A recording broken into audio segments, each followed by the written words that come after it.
What's going on, everybody? We are back. We're looking at some more running backs today, six more. Some pretty exciting guys in this group, I would say. Before we get into it, just want to remind you guys to like the video, subscribe to the channel. We're getting close to our 100 subscriber mark, which is awesome to see. We'll be doing some more live stream stuff, mock drafts, rookie mock drafts here soon. And we'll like to get you guys in there, some of our subscribers. So we appreciate it. But as always, joined by my father, Jeff. How's it going, Dad? How's everybody doing?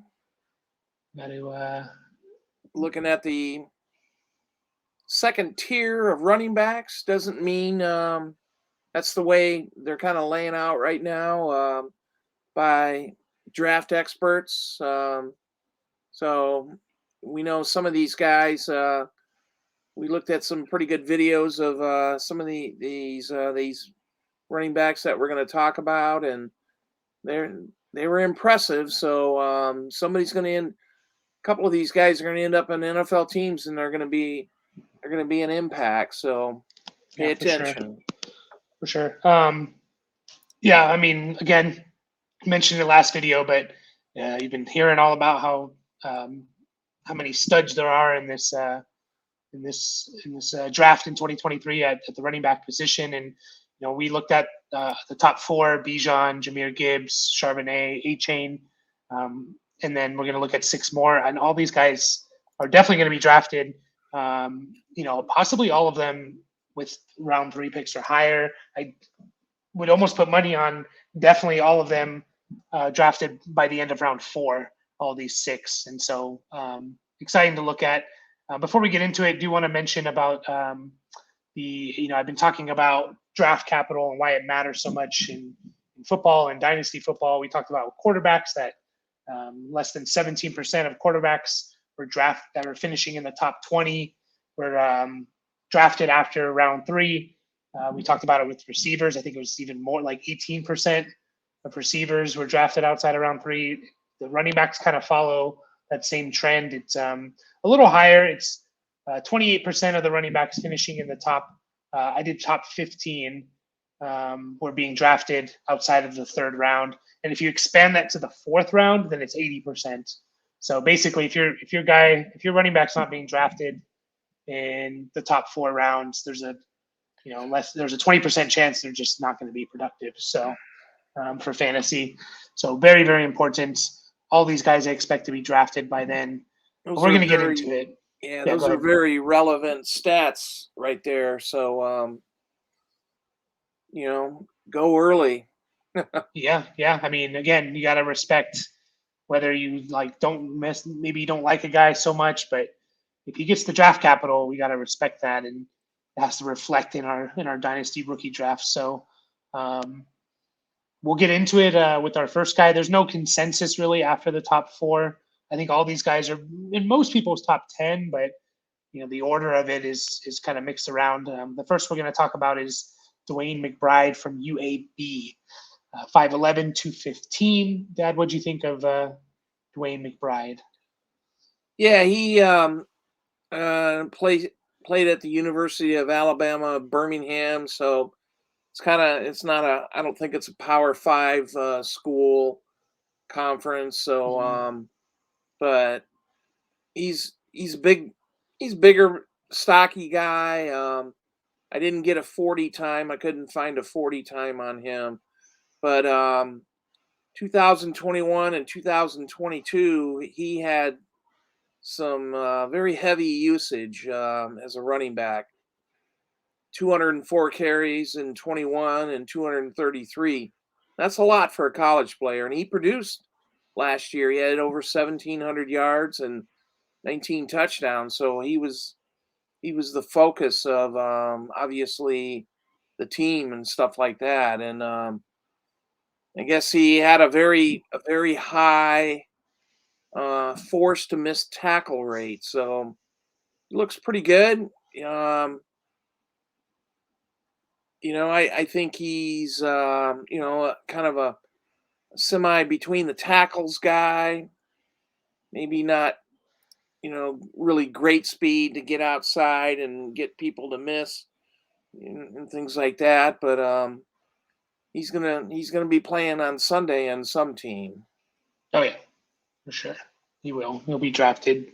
Again, I'd be surprised if he made it out of day 2. Maybe he drops to the 4th round, but yeah, basically everything you said is most of the notes I took. For a reference on the missed tackle that you mentioned, he only trailed Bijan and Javonte Williams in his 37% forced missed tackle rate. Since PFF, this is from PFF, since they started charting college football, which is in 2014. So it's Bijan, it's Javonte, and then it's Dewayne McBride. So he forces missed tackles at a very high rate. Basically, there's nothing as a receiver, which is his big weakness, I guess. He had 2 catches last year, I think, which is, that's just that could be possibly how UAB. I looked it up actually, and they had another running back who caught 19 passes. So it's not like they had a guy they were throwing a lot to in general. So they might not have just thrown to running backs at all too much. Well, they really didn't. So, but 2 catches, there's nothing to look at to say, yeah, this guy's going to be a good receiver. Yeah, that doesn't mean he can't catch. It means he just, they didn't do it, or so. Mm-hmm. We'll see. We've seen guys like this before, and yeah, if you're going to be an NFL running back, you're going to have to catch the ball. Yeah, and if you're going to be a fantasy running back, yeah, you have to get 30 catches, or you have to be extremely productive as a rusher, like a Derrick Henry or a Nick Chubb or something, which I don't see that for Dewayne McBride. And I guess I have to say I don't see the receiving production from him. So he's kind of a 2-down guy for me. I automatically go to someone like a Brian Robinson type. So yeah, could he rush for 1,000 yards? Of course. But if he's not scoring double-digit touchdowns, he's almost, you almost can't use him in fantasy consistently or bank on it. But he's a good runner. He's a really, really talented runner. Good balance. Like you said, he runs in between the tackles very well. He's kind of runs patiently. He's another north-south type of runner. Good after the contact. Speed, I looked it up. I don't know if it's official, but I did see somewhere that maybe he does run in the maybe mid to low 4.5s. Not official, but wouldn't surprise me. He doesn't have breakaway speed or anything. And the level of competition he's playing, like you mentioned, UAB is in the Conference USA. They're not playing the Power 5 guys very often, maybe once or twice a year. And UAB doesn't run a pro style offense, which is another thing to note. But I don't think that's a huge deal for running backs. But we can't ignore 1,700 yards. So no. And that's what he rushed for last year. So yeah, and over 7 yards a carry, and he's a big back that can run in between the tackles. So he'll go pretty high. I think someone's going to really value that, maybe in like the 3rd round. But I do think he's a 2-down guy. So there's a couple guys that we're going to talk about that I kind of have over Dewayne McBride for that reason, for fantasy purposes. And if you're good, we can move on to the next guy. Tank. Okay, I was waiting for you, but yeah, Tank Bigsby from Auburn. Big, another, not huge. I mean, he's 6 foot 213. Go ahead, Dad. You can start with Tank Bigsby. Yeah, I personally like Tank. He was played at the University of Auburn, so we're talking, the top conference in college football. So he played 3 years there. So his numbers weren't eye popping, but they weren't terrible. Last year he rushed for 976 yards. He did catch 30 passes. So, and 6 foot 215. That's good. That's good running back size. And he ran a 4.5, I think, in the 4.56. So, and he looks good. get on YouTube and look at his video if you think I'm crazy. I mean, Yeah, he looks really good. So yeah, he does. Looked very talented. Had a very high forced missed tackle rate, and apparently he was playing behind the third lowest run blocking line in the Power Five. I think it was in the Power Five conferences. So basically, Auburn's offensive line sucked at run blocking, um, but you don't notice it too much with Bigsby. Maybe we did look at some of his better games. There was you look at his numbers, not even 1,000 yards, and it kind of surprises you when you only watch his good games. It's like how did he not get 1,000 yards? Well, it could yeah, be because they sucked at run blocking, yeah. right? That was an absolutely, after watching video, I thought, wow, this guy's pretty good, and then seeing, the final stats, it's like, okay, why aren't the numbers bigger? But Mhm. um, Yeah, I agree with that. But everything. I mean, I really like him too. He's good speed. Seems a little bit faster than like a 4.56 in my opinion. Um, Good cuts. He can cut really well. Like, um, he can vary his speed and he runs tough as well. He's just a good all around back, I think. Um, and I guess the only weakness is he did catch 30 passes, but I don't necessarily think he's like a super talented pass catcher. He might be that emergency check down type of guy, which is fine.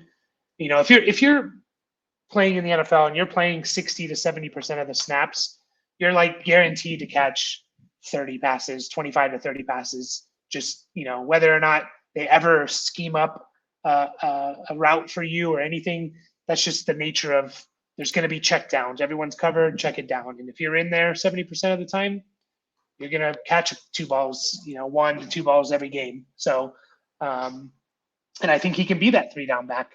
Definitely do, which is why I have him over, like a Dewayne McBride and maybe even, a Devin A Chain, maybe even over a guy like that, just because, I think A Chain has a role in the NFL and it's not as a 3 down guy.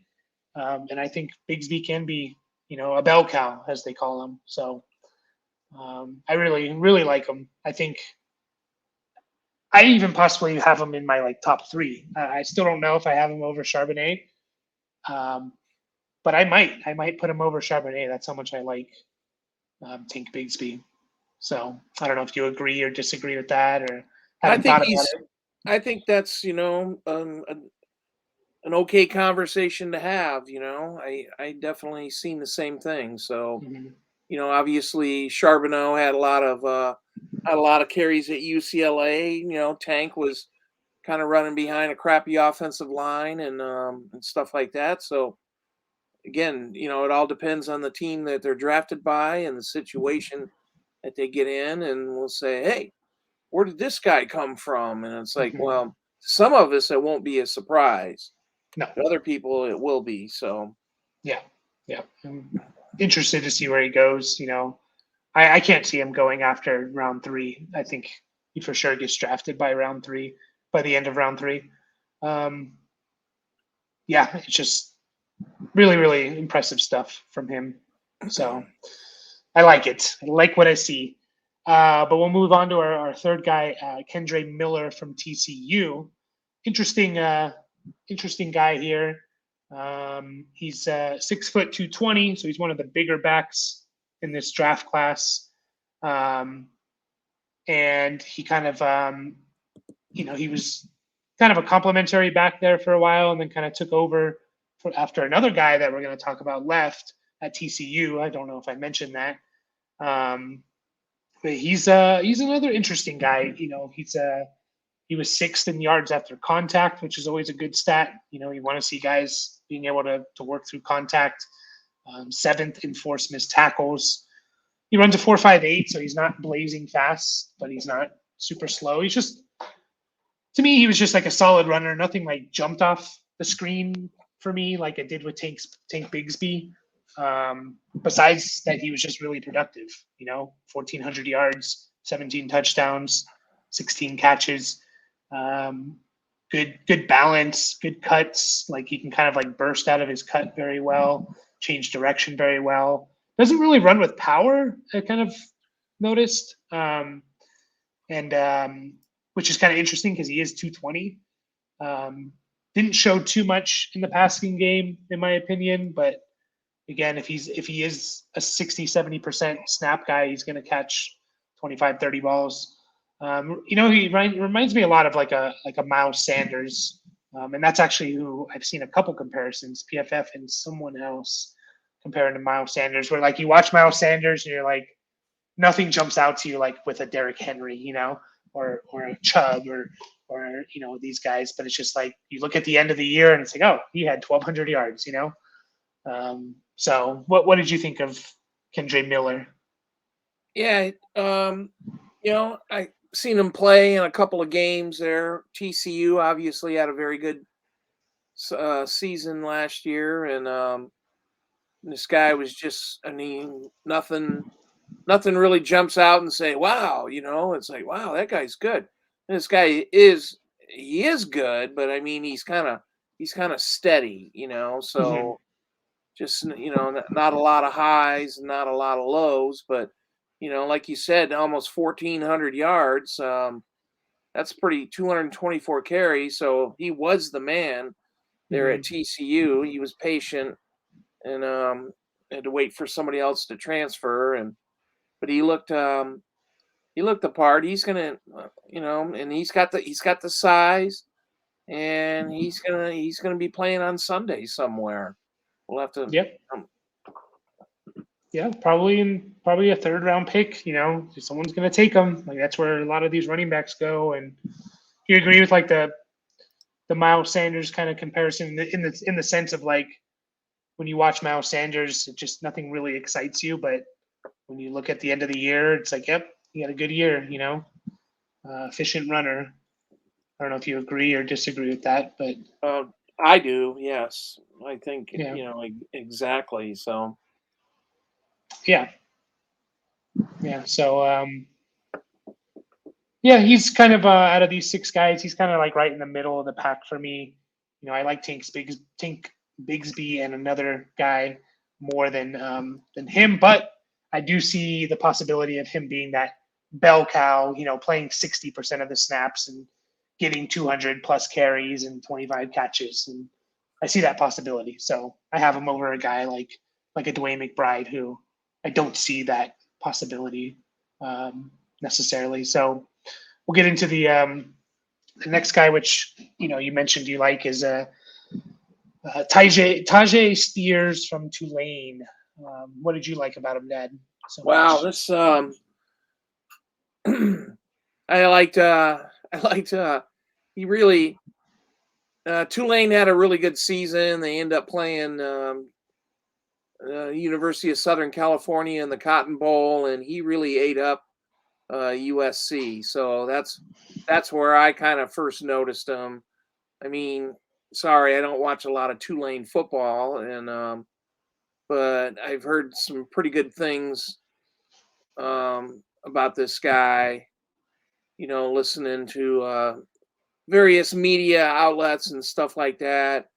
So. I mean, his measurables, we're talking 5'11", 195. That's not terrible for an NFL running back, to me, the kind of the magic number is, right around 200 pounds and stuff like that. So this guy is right there. He carried the ball a lot. He was obviously the source of a lot of Tulane. Tulane, I think, finished 11-3 or 12-3 or very good record. Not a Power 5 school, we have to say that. But I like this guy. He seems, I don't know what his 40 time is. He looks fast enough, Yeah, I looked that up because I don't think he ran at the combine. I think it was a 4.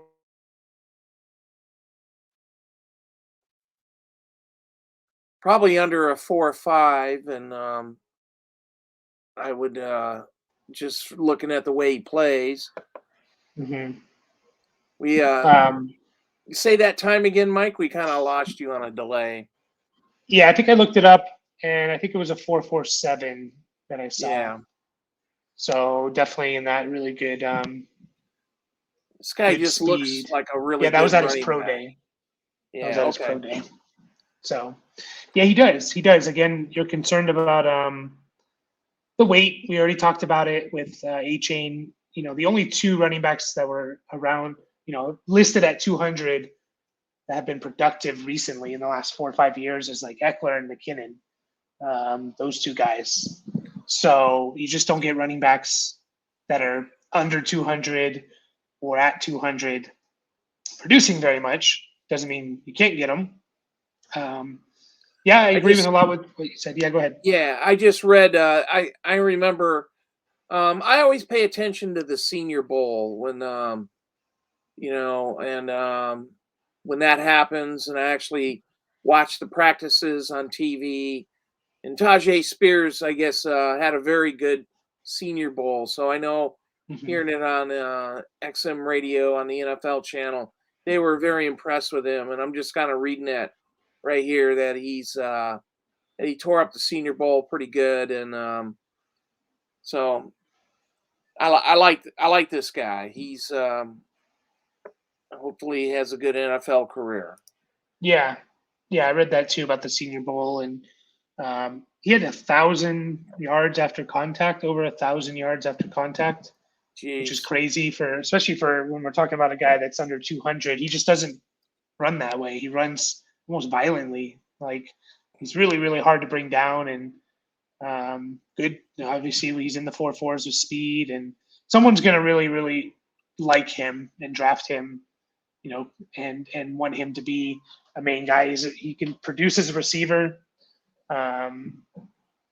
Yeah, I think he's going to be a really good receiver. I hope he's not limited to kind of a third down type of back guy, but I think he's going to be more of like you could get like a Tony Pollard situation. I don't think he's a similar running back to Tony Pollard, but you could get a situation like that where, you know, I think Pollard had over 15 carries for the first time in his football career, including college last year. Like once or twice he did it, and but he was super productive, super efficient. That's the big thing, and I can see this guy being that type of guy where he's getting 12 to 15 touches, 3 of those as catches, and you know he's putting up 80 yards and a touchdown or something. You know, I can see it definitely. So I like him too. I like him too. Now, you know, I have to rank him a little lower than guys like, you know, Tank Bigsby, in my opinion, just because I see. Not by much. Yeah, I just in my see. book. No, I understand. Yeah, and I just see a more clear path for Tank Bigsby to be a 3-down guy than I do for Spears. Now, you know, if I had to put money on it in Vegas or something, doesn't mean it can't happen. Doesn't mean he won't be a 3-down guy, but I think Bigsby has better chance. So if it came down to like I'm choosing between the two, I'm going Tank. But I like Spears. I do like him. So yeah, we'll see where he goes, and hopefully he gets like a 3rd-round capital. We'll see. Anything else you want to say about? No. I don't know if it's Tyjae or Tyjae. I have to look that up. Tyjae. Yeah. But this next guy, one of my favorite guys, out of all these running backs we looked at, is Sean Tucker, and he's 5'10", 205. He's you know, he started for 3 years. This is at Syracuse, by the way. He was in 2021. He was second in yards after contact to Kenneth Walker. And we know what Kenneth Walker looked like in the NFL. Good company. Yep, definitely. He has a problem with catching the ball. He dropped 10 out of 73 catchable passes, which is a crazy bad number. Yeah, so that's in his career, not just last year, but that's in his career. So he did a pro day recently, and he lit it up. He apparently he ran in the 4.3s at his pro day. Super explosive with the high jump and the broad jump. He's very much a north-south runner, but he's a really tough runner. I just really liked his film. I really liked it. I like the sorry to interrupt, the height weight combination of 5'10", 205 Mhm. and those and if he's got speed at that it's like a bowling ball. It's like Mhm. trying to tackle a bowling ball. So, Yeah. but Yeah, and it's just super. I really really like the guy. I think he's like a sleeper for me. Sean Tucker, and like if he's sitting there in the third round of my fantasy dynasty draft, rookie draft, and he goes to the right team, gets the right draft capital, I'm taking him because I don't think he's going to be um, necessarily like a bell cow because his receiving ability, that's what brings it down a bit.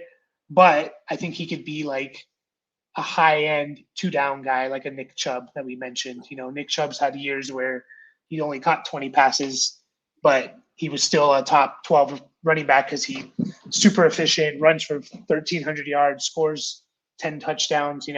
I can see this guy being that kind of guy.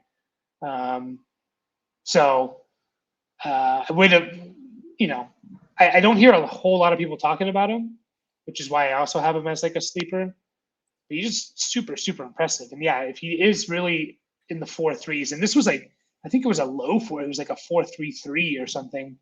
wow, that's Yeah. fast. And when you watch him, you're like, "Hey, this guy breaks away, he breaks away from everyone else. And yeah, so 4.33 apparently in his 40-yard dash at his pro day. So maybe there's a little favoritism, but um, yeah, really, really like the guy. So what do you think about Sean Tucker? Yeah, I did notice the pass drop, dropped 10 out of 73 catchable passes in his career.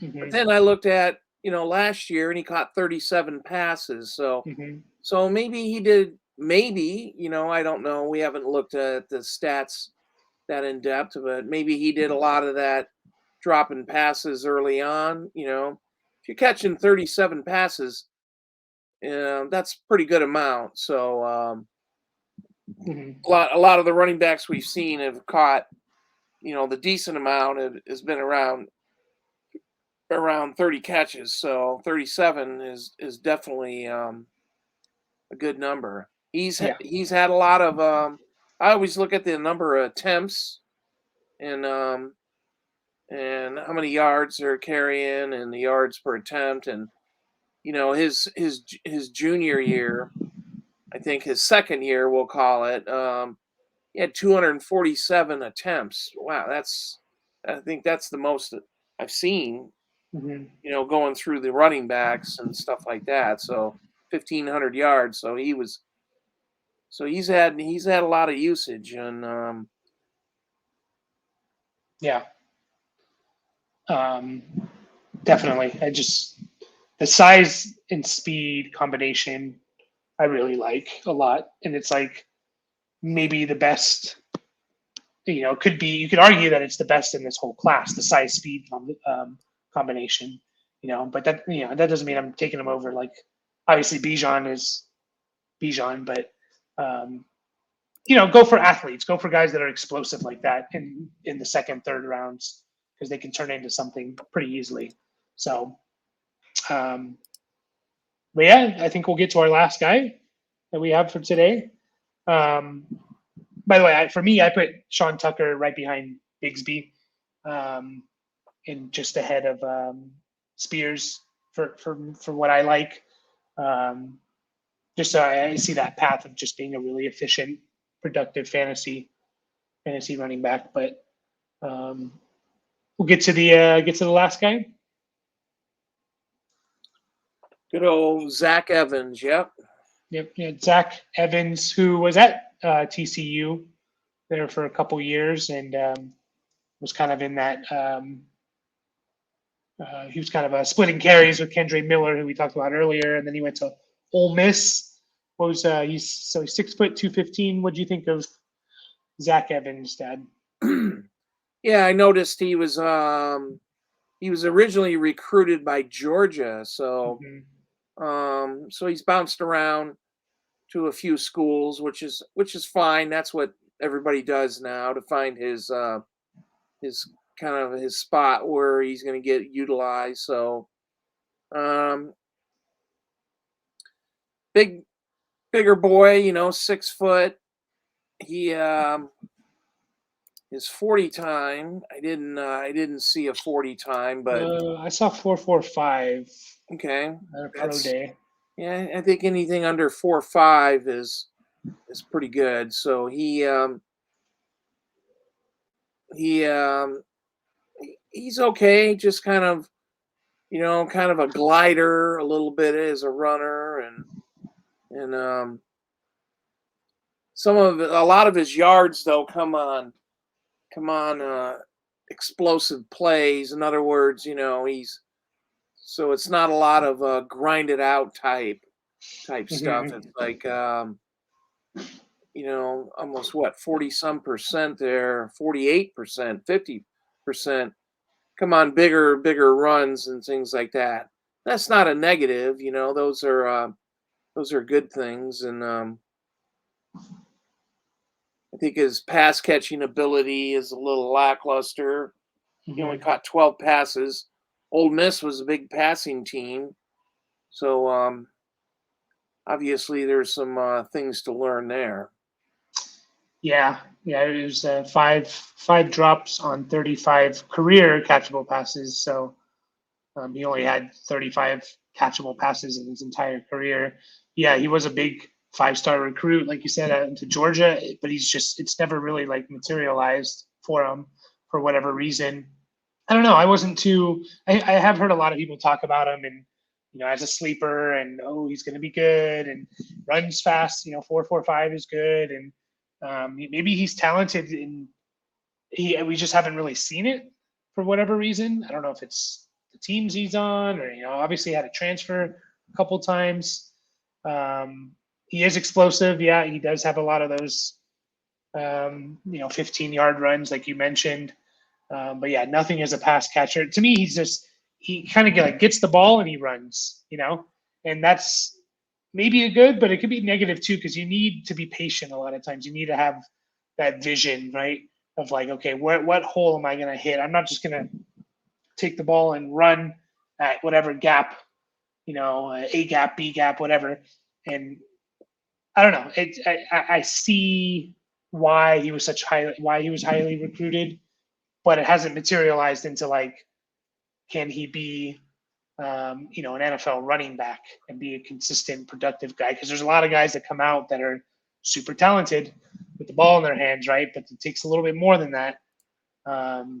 So for that reason, I kind of have him last out of this group of six.